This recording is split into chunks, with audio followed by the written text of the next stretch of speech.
How we doing, guys? Welcome to the preview and the predicted lineup. Arsenal against Bournemouth. We got to start taking this one game at a time.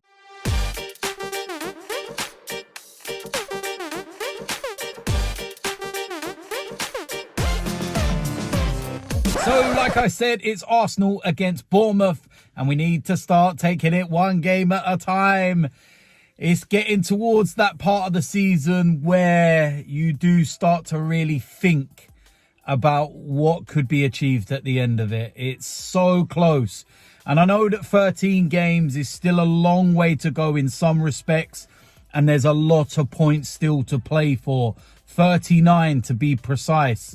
And anything can happen in that period. But we are starting to get near there now, and the closer we get with every game that passes, with every victory, we start to smell it a little bit more. And listen, winning the game in hand on Wednesday has only kind of heightened that, because, you know, I've said it in, you know, my post-match and everything else, that we've sat there for weeks now saying, got a game in hand, got a game in hand, got a game in hand, constantly, over and over and over. Now we've had that game in hand. We've capitalised on that game in hand.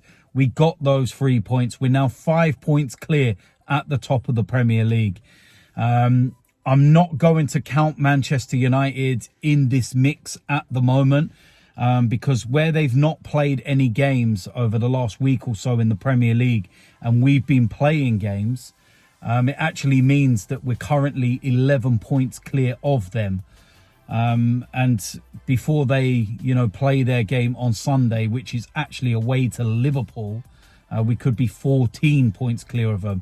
And I know they'll have 2 games in hand, but like I always say, better to have points on the board than games in hand. So I'm not going to include Manchester United in this mix at the moment.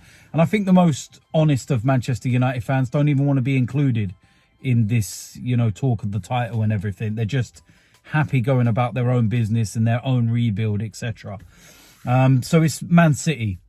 Man City have got a potentially tough game against Newcastle. Now, if this game was 6 to 8 weeks ago, I'd be quite confident that Newcastle could get something from this game. But over the last month, Newcastle they've dipped. Their form's kind of gone a bit downhill. Now, I don't know whether that was because they were all focusing on the Carabao Cup final. It's been about 25 years since they'd been in a final. It's been God knows how long since they've actually won a trophy. So I don't know whether the pressures of that or their minds were just elsewhere might have played a part in some of their, you know, performances in the Premier League. And of course, they've, you know, now played that final. I don't think they played bad in that final. But they lost ultimately, and it's how they bounce back from that. Do they kind of come back and they're feeling a bit down in the dumps and a bit like, and their season kind of peters out? Or do, you know, they step forward now, be galvanized by it and say, let's, you know, not lose all the hard work we've done to this point.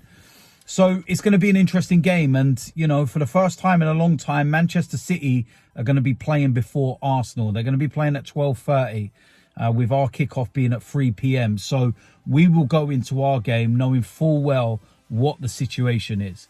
You know, are we going to be just 2 points clear? Are we going to be 4 points clear because they've drawn? Or are we going to be still 5 points clear with that game against Bournemouth, you know, kicking off probably about half hour or so after that game finishes? So yeah, listen, it's going to be so interesting. I'm looking forward to the game. I think that an early goal will do us the world of good.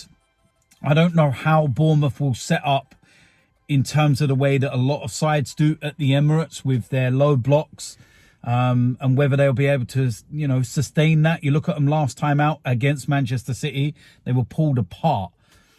So if we're able to do that, this could also be another game where we could go and rack a few goals. That would be nice because, you know, getting those goals against Everton was really good. Closing that goal difference to 6 now, I believe it is. So if you can go and get yourself 3 or 4 without replying this, then it kind of whittles it down a little bit more. So It's going to be an interesting game. I'm looking forward to it. And this is what I will go with for the starting 11. In goal, Aaron Ramsdale. Straightforward. 2 clean sheets in his last 2 games. And listen, it's as simple as that. Right back, Ben White. He's looked more like his old self in the last, couple of games. Whereas before he looked a little bit tired. But he, looks more like his old self. Centre-back. For me, the best centre-back pairing in the Premier League. It's as simple as that. Gabriel and William Saliba. Gabriel's been absolutely immense. Everyone talks about Saliba, but Gabriel has just been mustard. Unbelievable he's been.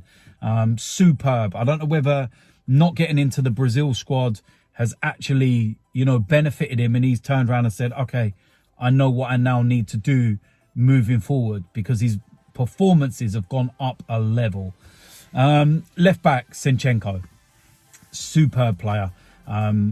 Look at how important he was in the game against Everton. A lot of people overlook this. A lot of people watch the game without actually watching the game.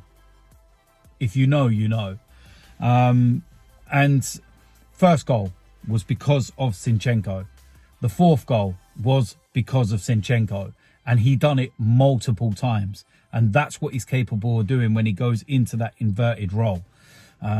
So straightforward. Now, the 2 in the midfield, Thomas Partey and Granit Xhaka. For me, Thomas Partey comes in from the start. It's been nice over the last couple of weeks where he's kind of been back, maybe 95 or so %. And in, previous seasons, we've kind of said, need him, play him. He's broken down. He wasn't quite ready or something along them lines. But where we brought Jorginho in and he's done so well, we were able to go, it's okay, don't rush, it's cool. Half time against Everton, Partey come on. For as well as Jorginho has been doing, the level that Partey raises us is just another level. So for me, no question about it. Simple decision. In the attacking areas, first of all, on the right-hand side, Bukayo Saka.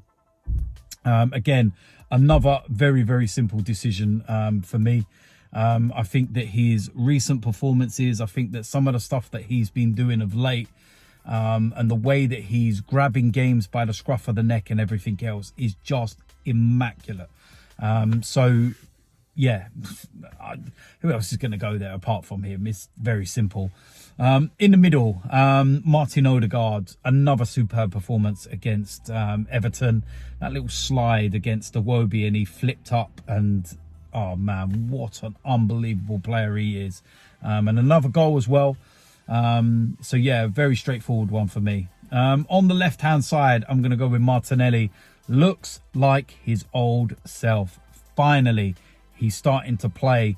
And I feel that one of the reasons for that is because Trossard's been playing. And he's been able to link and come inside. Whereas when Eddie's playing, he's not able to do that. And it's not a criticism to Eddie. It's just a different style of player.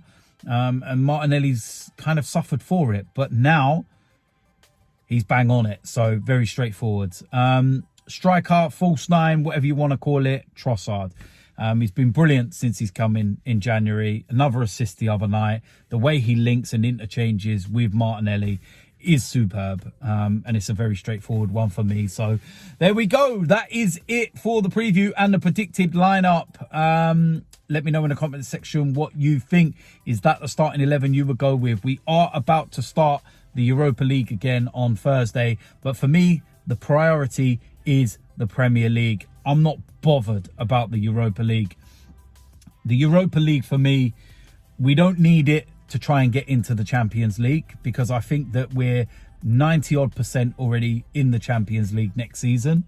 And yes, it's nice to win a competition and a trophy, etc. But when you're chasing down a league title for the first time since 2004, and the squad's not as big as some, might say, I think the priority is the Premier League. So I look at games, like the Europa League, and I say, right, that's the kind of game where Tomiyasu can play. Matt Turner can go in goal. Kieran Tierney can play. Eddie, if he's fit, can play. Gabriel Jesus, if he's ready to start playing now, he can play. You know, Jorginho, he can go into, you know, these games. Vieira, he can go into these games. Reece Nelson, you know, we've got a lot of players there and some good players, international players that I think are more than capable of, you know, dealing with the likes of, you know, Sporting, with all due respect to them. So yeah, I wouldn't be worrying about Thursday and worried about that. I'd be focusing this game, 3 points, end of story. So listen, if you're new around here, make sure you hit the subscribe button, smash a like on this video, and I will see you lot soon. I'm out of here.